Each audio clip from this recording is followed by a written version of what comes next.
यह प्राचीन भारतीय इतिहास के स्रोत पढ़ने वाले हैं। प्राचीन इतिहास, फिर उसके बाद पढ़ेंगे मध्य इतिहास, उसके बाद आधुनिक इतिहास पढ़ेंगे। इतिहास को 3 भागों में बांटा गया है।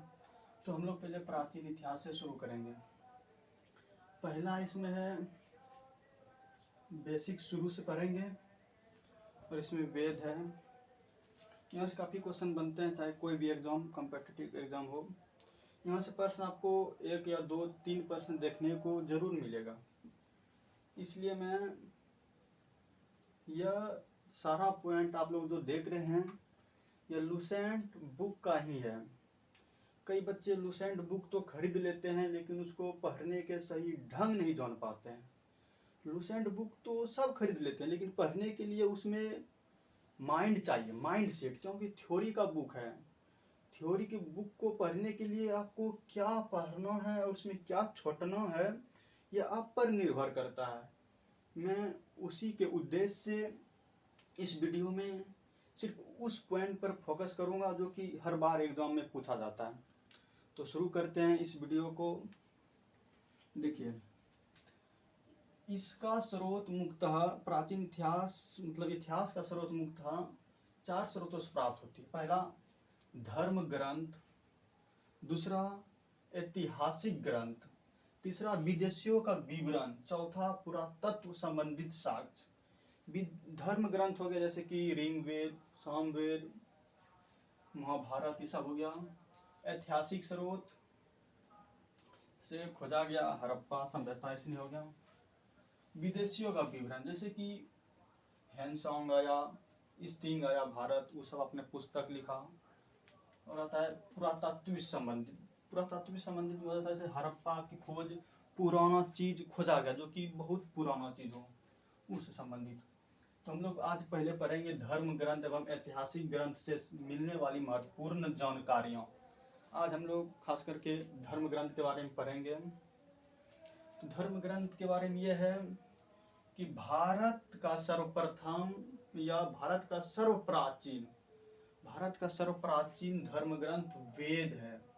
क्या है? भारत का सर्वप्राचीन वेद धर्म ग्रंथ वेद है। मतलब भारत का सर्वप्राचीन धर्म ग्रंथ वेद है, जिसका संकलन करता महर्षि कृष्ण द्वैपायन वेद व्यास को माना जाता है।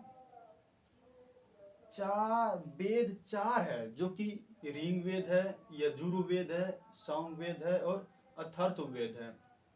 ये आपको कर्म में ही सजाने के लिए दिया जाए कि पहला किसका कर्म है। पहला ऋग्वेद आएगा, दूसरा यजुर्वेद, तीसरा सामवेद, चौथा अथर्ववेद। इन 4 वेदों को साहित्य कहते हैं। इन चारों वेदों को साहित्य कहते हैं। पहला आएंगे अब ऋग्वेद पे। ऋग्वेद का उपवेद है आयुर्वेद। यह याद रखना, यह पूछा जाता है कि ऋग्वेद का उपवेद कौन सा है। तो ऋग्वेद का उपवेद आयुर्वेद है।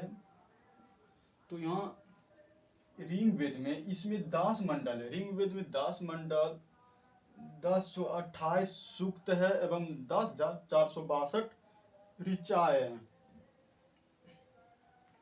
इस वेद को पढ़ने वालों को होत्र कहते हैं। मतलब ऋग्वेद पढ़ने वालों को होत्र कहते हैं।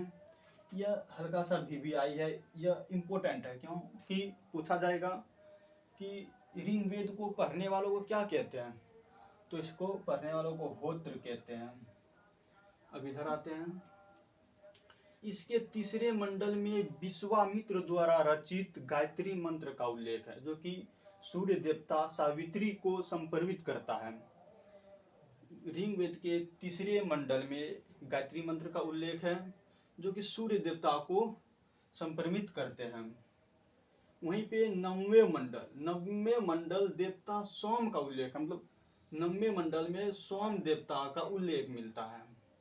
और 8वें मंडल में हस्तलिखित ऋचाओं को खील कहते हैं। बोलेगा खील किसे कहते हैं? तो खील हस्तलिखित ऋचाओं को खील कहा जाता है, जो कि 8वें मंडल में इसका वर्णन किया गया है। वहीं पाते हैं अब ऋग्वेद का सबसे बड़ा 10वां मंडल है, ऋग्वेद का सबसे बड़ा 10वां मंडल है।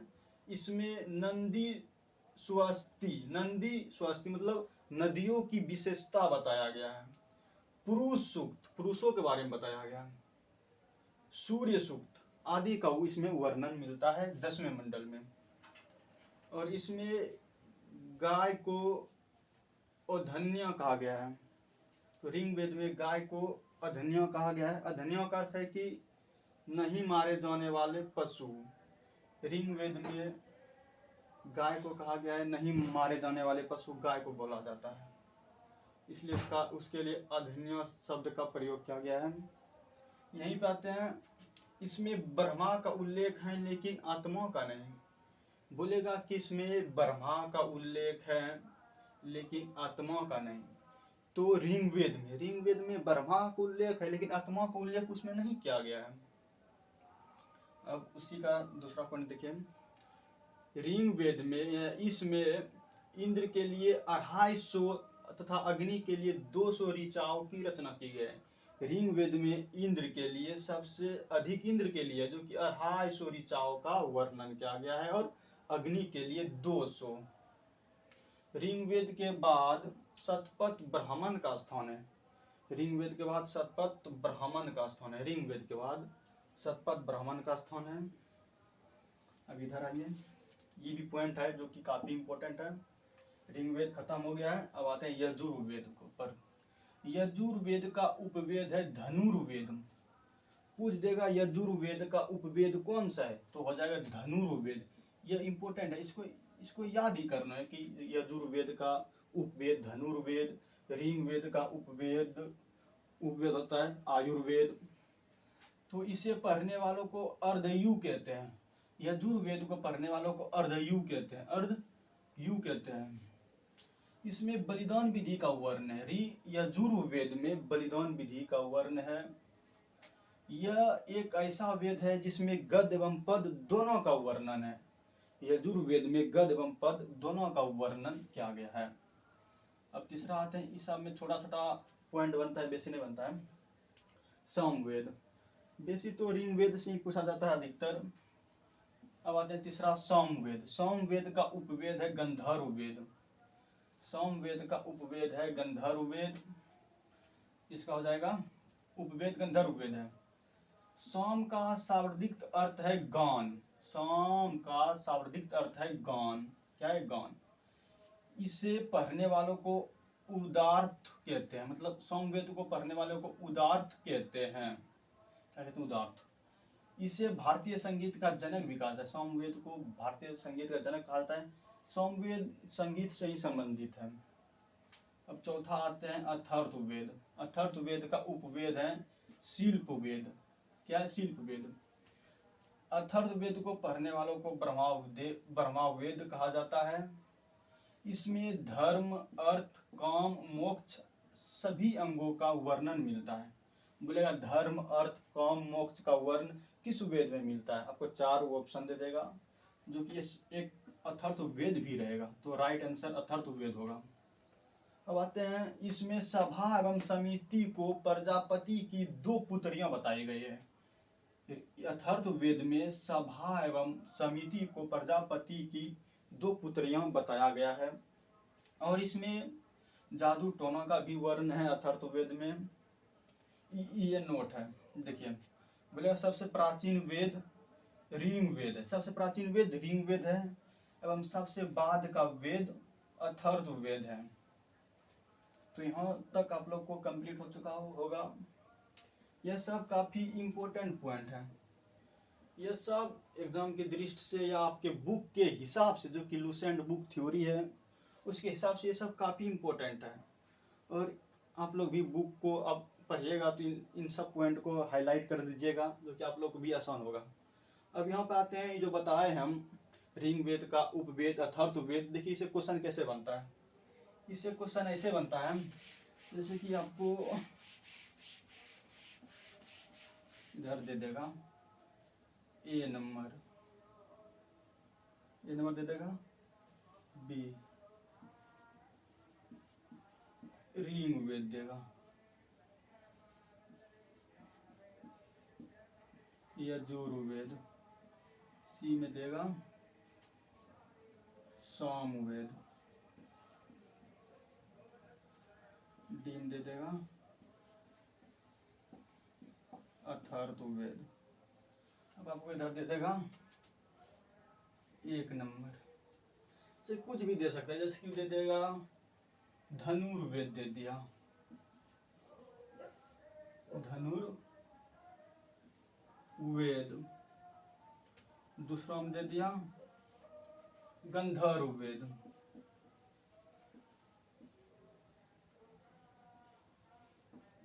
गंधर्ववेद। और तीसरा में दे देगा आयुर्वेद, आयुर्वेद। और चौथा में दे देगा शिल्पवेद। बोलेगा ये उपवेद है, जैसे कि ये हो जाएगा उपवेद, वेद हो जाएगा। बोलेगा मिलान करें, तो मिलान कैसे करिएगा? आप देखते हो ना, ऋग्वेद का उपवेद है आयुर्वेद, यजुर्वेद का उपवेद है धनुर्वेद, सामवेद का उपवेद है गंधर्ववेद, अथर्ववेद का उपवेद है शिल्पवेद। जैसे कि अब ए का हो गया ऋग्वेद का आयुर्वेद 3, वहीं पे बी यजुर्वेद का धनुर्वेद 1, सामवेद का गंधर्ववेद 2, वहीं 4 का हो गया अथर्ववेद का शिल्पवेद, डी हो जाएगा। ऐसे ही प्रश्न बनता है। यह प्रश्न पीसीएस में भी पूछा जाता है, पीसीएस हो गया, बिहार दरोगा हो गया, हो सकता है आपको बिहार पुलिस में भी ऐसा पूछ सकता है। तो आप लोग से एक ही निवेदन करेंगे, यह पॉइंट अपनी बुक में भी जाके हाईलाइट कर लीजिएगा, क्योंकि यह सब पॉइंट एग्जाम के दृष्टि से काफ़ी महत्वपूर्ण है। धन्यवाद, थैंक यू।